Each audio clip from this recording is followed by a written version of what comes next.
Welcome to episode 2103. 20 years, Hamilton James is probably the most respected man in Wall Street. He was known as the trillion-dollar man and also the quiet architect. The reason Blackstone. This is an outline of episode 2103. Culture became too much oriented about individual greed and not about being proud of what you do and doing it as a team and doing it well and enjoying the professionalism of it. He was born in Wyandotte, Michigan in 1951. He graduated from Harvard University, magna cum laude, 1973. 1975, he earned MBA from Harvard University. He was a Baker Scholar. Then he worked at Donaldson, Lufskin and Jenrette for 17 years. Banking, there were 6 of us in investment banking then. And it was a startup area. It had been 2 years since we'd done either a merger or a public financing of any sort when I arrived. So it wasn't exactly a beehive of activity. Right.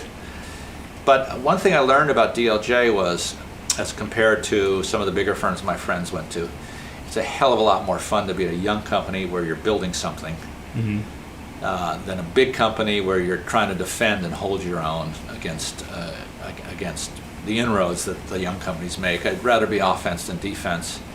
Under his leadership, Blackstone grew from $5 billion in AUM to over $500 billion.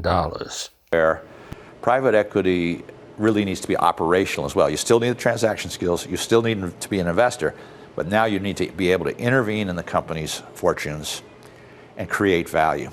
So at Blackstone, we figured we could add, by our own intervention, 5 to 10% on average of a company's EBITDA, just by things like procurement, redesigning the healthcare plans, providing AI. In April 2025, he has a net worth of $4.3 billion.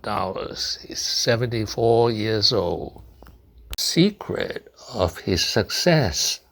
The qualities of a successful long-term partnership, I think, are several. First of all, there has to be an element of trust, both organizational trust and personal trust. That's the basis on which you work out differences of opinion. And a good partnership will have differences of opinion. It has to have differences of opinion. Investing is hard. Knowing the future is impossible. Implicit in that is partners that actually listen to each other, that respect each other's views, and trust the fact that your partner has your interest at heart. So, secondly, I think both parties have to feel they get a lot more out of the long-term relationship than they'll ever get in any kind of short-term. So you put the short-term interests aside, you put your own self-interest aside often and say, what's the right for our partnership? And a belief in that, I think, is an important foundation.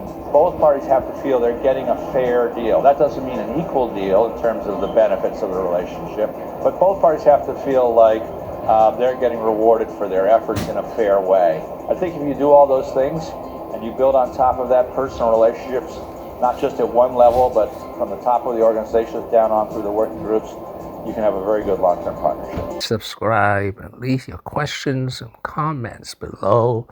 In February and March 2025, I was fortunate to be in magnificent India, birthplace of Buddhism, and the Taj Mahal.